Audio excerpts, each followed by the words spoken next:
ನನ್ನವನು ಭಾಗ 78. ಆದರೆ ರಾಹುಲ್ ಹೋಗಲಿಲ್ಲ ಹೊರಗೆ. ಬದಲಿಗೆ ಅವಳನ್ನು ತನ್ನ ಎಡಗೈಯಲ್ಲಿ ಗಟ್ಟಿಯಾಗಿ ಹಿಡಿದುಕೊಂಡ. ತನ್ನ ಬಲಗೈಯಲ್ಲಿ ಅವಳ ಮುಖದ ಸುತ್ತ ಕೈಯಾಡಿಸಲು ಶುರು ಮಾಡಿದ. ಮೊದಲು ಪರಿ ಸ್ವಲ್ಪ ಕೊಸರಿಸಿಕೊಂಡಳು. ನಂತರ ಏನೂ ಹೇಳಲಿಲ್ಲ. ಇದು ಅವಳ ಒಪ್ಪಿಗೆ ಅಂತ ನಾನು ನನ್ನ ಆಕ್ರಮಣವನ್ನು ಮುಂದುವರಿಸಿದೆ. ಶವರ್ನಲ್ಲಿ ಇದ್ದ ನೀರು ಇಬ್ಬರ ಮುಖದ ಮೇಲೆ ಬೀಳುತ್ತಿತ್ತು. ನಾನು ಕೂಡ ಪರಿಯ ಜೊತೆ ಒದ್ದೆಯಾದೆ. ತುಂಬ ಚಳಿಯಾಗುತ್ತಿತ್ತು. ನನಗೆ ಒದ್ದೆಯಲ್ಲಿ ನೆನೆದರೆ ಆಗುವುದಿಲ್ಲ. ಸ್ವಲ್ಪ ಚಳಿ ಆಯಿತು. ಅದನ್ನು ಅರಿತ ಪರಿ ನನ್ನನ್ನು ಗಟ್ಟಿಯಾಗಿ ತಬ್ಬಿಕೊಂಡಳು. ಅವಳು ಕೂಡ ತುಂಬ ತೆಳುವಾದ ಬಟ್ಟೆ ಹಾಕಿದ್ದರಿಂದ ಅವಳ ಮೈಯೆಲ್ಲ ತಾಗುತ್ತಿತ್ತು.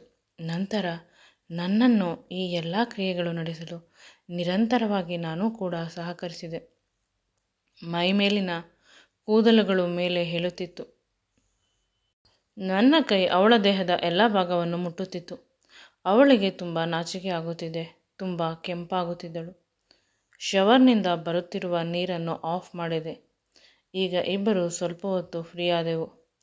ಇಬ್ಬರು ಒಬ್ಬರನ್ನೊಬ್ಬರು ತುಂಬ ಸಮಯ ನೋಡುತ್ತಾ ಕುಳಿತಿದ್ದೆವು ತದೇಕ ಚಿತ್ತದಿಂದ. ಯಾವಾಗಲೂ ನನಗೆ ಅನಿಸುವುದು ಒಂದೇ, ಪರಿಯನ್ನು ನೋಡಿದಾಗ ಎಷ್ಟೊಂದು ಸುಂದರವಾಗಿರುವ ಸೌಂದರ್ಯ ರಾಶಿ ನನ್ನದು. ಅವಳನ್ನು ಕಣ್ಣು ಮಿಟುಕಿಸದೆ ನೋಡುತ್ತಿದ್ದೆ, ಅವಳ ಸೌಂದರ್ಯ ರಾಶಿಯನ್ನು. ಆಗ ಪರಿ ತನ್ನ ಕೈಯನ್ನು ನನ್ನ ಕಣ್ಣ ಮುಂದೆ ಇಟ್ಟಳು. ನೀವು ಅದೇ ರೀತಿ ನೋಡುತ್ತಿದ್ದರೆ ನನಗೆ ನಾಚಿಕೆ ಆಗುತ್ತದೆ ಅಂತ ಅವಳ ಮುಖವನ್ನು ಹಿಂದೆ ಮಾಡಿ ಬೆನ್ನಿನ ಭಾಗ ನನಗೆ ಕಾಣುವಂತೆ ನಿಂತಳು. ನಾನು ಅವಳನ್ನು ನನ್ನ ತೊಡೆಯ ಮೇಲೆ ಕೂರಿಸಿಕೊಂಡು ಅವಳ ತುಟಿಗಳು, ಕೆನ್ನೆಗಳು, ಕತ್ತಿನ ಮೇಲೆಲ್ಲ ಮುತ್ತುಗಳನ್ನು ಕೊಡಲು ಆರಂಭಿಸಿದೆ. ಅವಳಿಗೆ ಕಚಗುಳಿ ಆಯ್ತೇನೋ, ಇನ್ನೂ ಕೆಂಪಾಗುತ್ತಿದ್ದಳು. ಅವಳ ಕೂದಲು ನನ್ನ ಮುಖದ ಮೇಲೆ ಬೀಳುತ್ತಿತ್ತು. ಸ್ನಾನ ಮಾಡುವುದರಿಂದ ಅವಳು ಪಿಂಕ್ ಆಗಿದ್ದಾಳೆ. ನನ್ನ ಜೊತೆ ರೊಮ್ಯಾನ್ಸ್ ಮಾಡುವುದರಿಂದ ನಾಚಿಕೆಯಿಂದ ಇನ್ನೂ ಕೆಂಪಾಗಿದ್ದಾಳೆ. ಬರೀ ಮುತ್ತಿಗೆ ಸಾಕಾಗುತ್ತಿಲ್ಲ, ನನಗೆ ಇನ್ನೂ ಜಾಸ್ತಿ ಬೇಕು ಅಂತ ಅನಿಸುತ್ತಿದೆ. ಅವಳ ದೇಹದ ಪ್ರತಿ ಭಾಗವೂ ಬೇಕು. ಅವಳನ್ನು ಸಂಪೂರ್ಣವಾಗಿ ಮುದ್ದಾಡಬೇಕು. ನಾವಿಬ್ಬರು ಶಾಶ್ವತವಾಗಿ ಒಂದಾಗಬೇಕು ಅಂತ ಅನಿಸುತ್ತದೆ. ಆ ಆಸೆ ಇನ್ನೂ ಗಟ್ಟಿಯಾಗುತ್ತಿದೆ. ಎಷ್ಟು ಅವಾಯ್ಡ್ ಮಾಡಿದರೂ ಕೂಡ ನನ್ನ ಕೈಯಲ್ಲಿ ಆಗುತ್ತಿಲ್ಲ. ನಾನು ಇನ್ನೂ ಮುಂದುವರಿದರೆ ಅವಳಿಗೆ ಬೇಸರವಾಗುತ್ತದೆ ಅಂತ ಬಾತ್ರೂಮಿನಿಂದ ಹೊರಗಡೆ ಬಂದೆ. ಹೊರಗೆ ಬಂದು ಸ್ಮೋಕ್ ಮಾಡಲು ಆರಂಭಿಸಿದೆ. ಆಗ ಅವಳು ಬಂದು ನನ್ನನ್ನು ಹಿಂದೆಯಿಂದ ಗಟ್ಟಿಯಾಗಿ ತಬ್ಬಿಕೊಂಡಳು. ನನ್ನ ಕತ್ತಿಗೆ ಮುತ್ತನ್ನು ಕೊಡುತ್ತಿದ್ದಳು. ನನ್ನನ್ನು ಏಕೆ ಬಿಟ್ಟು ಬಂದಿದ್ದು ಅನ್ನುವ ರೀತಿ ಇತ್ತು ಅವಳ ಸ್ಪರ್ಶ. ಸಿಗರೇಟನ್ನು ಅಲ್ಲೇ ಹಾಕಿ ಅವಳ ಕಡೆ ತಿರುಗಿ ಅವಳ ತುಟಿಗಳನ್ನು ಚುಂಬಿಸಲು ಆರಂಭಿಸಿದೆ. ಆ ಕ್ಷಣ ತುಂಬ ಮಧುರವಾಗಿತ್ತು. ಇಬ್ಬರೂ ಕೂಡ ಪರಸ್ಪರ ಒಬ್ಬರನ್ನು ಒಬ್ಬರು ಗಟ್ಟಿಯಾಗಿ ತಬ್ಬಿಕೊಂಡು ಒಬ್ಬರಿಗೆ ಇನ್ನೊಬ್ಬರ ಮೈ ಅಂಟುವಂತೆ ನಾವು ನಿಂತಿದ್ದೆವು. ಈ ಕ್ಷಣ ಇದೇ ರೀತಿ ನಿಂತು ಬಿಡಲಿ ಅಂತ ಅನಿಸುತ್ತಿತ್ತು. ದೇಹಕ್ಕೆ ಸಾಕಾಗುತ್ತಿಲ್ಲ. ಪರಿಹ ದೇಹ ಪೂರ್ತಿ ಬೇಕು, ಅನುಭವಿಸಬೇಕು ಅಂತ ಅನಿಸುತ್ತಿದೆ. ಆದರೆ ಮನಸ್ಸು ಅವಳ ಆಸೆಗೆ ರೆಸ್ಪೆಕ್ಟ್ ಮಾಡಬೇಕು. ಅವಳು ನಿನ್ನವಳೆ. ಮನಸ್ಸು ಮತ್ತು ದೇಹ ಎರಡೂ ನಿನ್ನದೇ. ಅಕಸ್ಮಾತ್ ಅವಳು ಉದ್ವೇಗದಲ್ಲಿ ನಿನ್ನ ಜೊತೆ ಸೇರಿ ನಂತರ ಪಶ್ಚಾತ್ತಾಪ ಪಟ್ಟರೆ ನೀನು ಅದನ್ನು ಹೇಗೆ ತೆಗೆದುಕೊಳ್ಳುತ್ತೀಯಾ ಅಂತ ಪದೇ ಪದೇ ಕೇಳುತ್ತಿತ್ತು. ಆಗ ನನಗೂ ಕೂಡ ಸರಿ ಅನಿಸಲಿಲ್ಲ. ನಮ್ಮಿಬ್ಬರ ಮೊದಲ ದಿನ ಸಂಪೂರ್ಣವಾಗಿ ಇಬ್ಬರಿಗೂ ತಿಳಿದಿರಬೇಕು. ಪ್ರಜ್ಞಾಪೂರ್ವಕವಾಗಿ ಸೇರಿದ ದಿನ ಇಬ್ಬರು ತುಂಬ ಸಂತೋಷವಾಗಿರಬೇಕು. ಯಾವುದೇ ರೀತಿಯ ಪಶ್ಚಾತ್ತಾಪಗಳು ಇರಬಾರದು.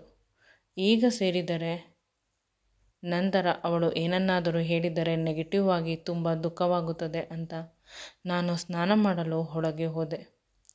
ಬಾತ್ರೂಮನ್ನು ಒಳಗಡೆಯಿಂದ ಲಾಕ್ ಮಾಡಿದೆ. ಸ್ನಾನ ಮಾಡಬೇಕಾದರೆ ಅವಳು ನನ್ನ ದೇಹವನ್ನೆಲ್ಲ ಮುಟ್ಟಿದಳು. ಆ ಸ್ಪರ್ಶವನ್ನು ಈಗ ಫೀಲ್ ಮಾಡಿಕೊಂಡು ಎಂಜಾಯ್ ಮಾಡುತ್ತಿದ್ದೇನೆ. ಒಂದು ರೀತಿ ಖುಷಿಯಾಗುತ್ತಿದೆ. ನನ್ನ ಪ್ರೀತಿಯ ಹುಡುಗಿ ನನಗೆ ಮುತ್ತು ಕೊಟ್ಟಿದ್ದು, ತುಟಿಗಳು, ನನ್ನ ಕೆನ್ನೆಗಳನ್ನು ಕಚ್ಚಿದ್ದು ಎಲ್ಲವನ್ನು ನೆನೆಸಿಕೊಂಡು ಖುಷಿಪಡುತ್ತಿರುತ್ತಾನೆ. ಅವಳು ಪದೇ ಪದೇ ಬಾಗಿಲನ್ನು ತಟ್ಟುತ್ತಿರುತ್ತಾಳೆ. ಆಯಿತಾ ನಿಮ್ಮ ಕೆಲಸವೆಲ್ಲ, ಸ್ನಾನ ಮಾಡಿ ಹೊರಗೆ ಬನ್ನಿ ಅಂತ.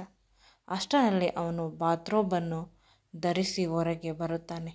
ಅದರಲ್ಲೂ ಕೂಡ ಅವನು ತುಂಬ ಹ್ಯಾಂಡ್ಸಮ್ ಆಗಿ ಕಾಣುತ್ತಿರುತ್ತಾನೆ. ಅವಳು ಅವನನ್ನು ನೋಡಿ ನಗುತ್ತಿರುತ್ತಾಳೆ. ನನ್ನ ಗಂಡ ಎಷ್ಟು ಸುಂದರವಾಗಿದ್ದಾನೆ, ನಾನು ಎಷ್ಟೊಂದು ಅದೃಷ್ಟವಂತೆ, ಇಷ್ಟೊಂದು ಸುಂದರವಾಗಿರುವ ಹುಡುಗನನ್ನು ಮದುವೆಯಾಗಿದ್ದೇನೆ, ಸ್ವಲ್ಪ ದಿನದಲ್ಲೇ ಪ್ರಪಂಚಕ್ಕೆ ಗೊತ್ತಾಗುತ್ತದೆ ಅಂತ ನಗುತ್ತಾ ನಿಂತಿರುತ್ತಾಳೆ. ನಾನು ಎಷ್ಟು ಸುಂದರವಾಗಿದ್ದೇನೆ ಅಂತ ಹುಡುಗರು ನನ್ನ ಹಿಂದೆ ಬೀಳುತ್ತಾರೆ, ಆದರೆ ಒಬ್ಬರೂ ಕೂಡ ರಾಹುಲ್ ಅಷ್ಟು ಸುಂದರವಾಗಿ ಇರಲಿಲ್ಲ ಅಂತ ಅವಳಿಗೆ ಈಗ ಅನಿಸುತ್ತದೆ. ರಾಹುಲ್ ನನ್ನನ್ನು ಏಕೆ ಇಷ್ಟಪಟ್ಟ, ಅವನು ನನಗಿಂತ ಸುಂದರವಾಗಿದ್ದಾನೆ ಅಂತ ತನಗೆ ತಾನು ಅಂದುಕೊಳ್ಳುತ್ತಾಳೆ. ಅಷ್ಟರಲ್ಲಿ ರಾಹುಲ್ ಅವಳ ಹತ್ತಿರ ಬಂದು ಅವಳನ್ನು ಗಟ್ಟಿಯಾಗಿ ಹಿಡಿದುಕೊಳ್ಳುತ್ತಾನೆ. ಅವಳ ಮೂಗಿಗೆ ತನ್ನ ಮೂಗನ್ನು ಅಂಟಿಸಿ ಅಲ್ಲಾಡಿಸುತ್ತಿರುತ್ತಾನೆ. ನನ್ನ ಪ್ರೀತಿಯ ಹುಡುಗಿಗೆ ಐ ಲವ್ ಯು ಅಂತ ಸಡನ್ನಾಗಿ ಅವಳು ಕೂಡ ಐ ಲವ್ ಯು ಟು, ಆದರೆ ಐ ಲವ್ ಫುಡ್ ಆಲ್ಸೋ ಅಂತ ಹೇಳುತ್ತಾಳೆ. ನನಗೆ ತುಂಬ ಹೊಟ್ಟೆ ಹಸಿವಾಗುತ್ತಿದೆ, ಪ್ಲೀಸ್ ಇಬ್ಬರು ಒಟ್ಟಿಗೆ ಊಟ ಮಾಡೋಣ ಅಂತ ಕರೆದುಕೊಂಡು ಹೋದಳು. ಅವನು ಕ್ಯಾಶುವಲ್ ಬಟ್ಟೆ ವೇರ್ ಮಾಡಿದ್ದ. ಊಟ ಮಾಡಿಸಬೇಕಾದರೂ ಪರಿ ಅವನನ್ನೇ ನೋಡುತ್ತಿರುತ್ತಾಳೆ. ಅದನ್ನು ಅರಿತ ರಾಹುಲ್, ನನಗೆ ಇಂದು ತುಂಬ ದೃಷ್ಟಿಯಾಗುತ್ತದೆ. ಬೇರೆಯವರು ಯಾವಾಗಲೂ ನನ್ನನ್ನು ನೋಡುತ್ತಾರೆ, ಏಕೆಂದರೆ ನಾನು ಅಷ್ಟೊಂದು ಹ್ಯಾಂಡ್ಸಮ್ ಆಗಿ ಇದ್ದೇನೆ. ಆದರೆ ಪ್ರತಿದಿನವೂ ನನ್ನನ್ನು ನೋಡುವ ನನ್ನ ಹೆಂಡತಿ ಕೂಡ ಇಷ್ಟೊಂದು ನೋಡಿದರೆ ಭಯವಾಗುತ್ತದೆ ಅಂತ ಅವನು ಅಲ್ಲೇ ತನ್ನ ಮುಖವನ್ನು ಮುಚ್ಚಿಕೊಳ್ಳುತ್ತಾನೆ.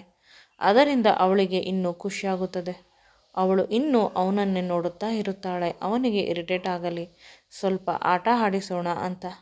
ಆಗ ರಾಹುಲ್, ಅಷ್ಟೊಂದು ಇಷ್ಟವಿದ್ದರೆ ಇಂದು ರಾತ್ರಿ ಇಲ್ಲೇ ಮಲಗುತ್ತೇನೆ, ಇಬ್ಬರು ಒಂದೇ ಹಾಸಿಗೆ ಮೇಲೆ ಮಲಗೋಣ, ಹೇಗಿದ್ದರೂ ಗಂಡ ಹೆಂಡತಿ ಅಲ್ಲವೇ, ಇನ್ನು ಎಷ್ಟು ದಿನ ದೂರ ಇರುವುದು ಅಂತ ಕೇಳುತ್ತಾನೆ.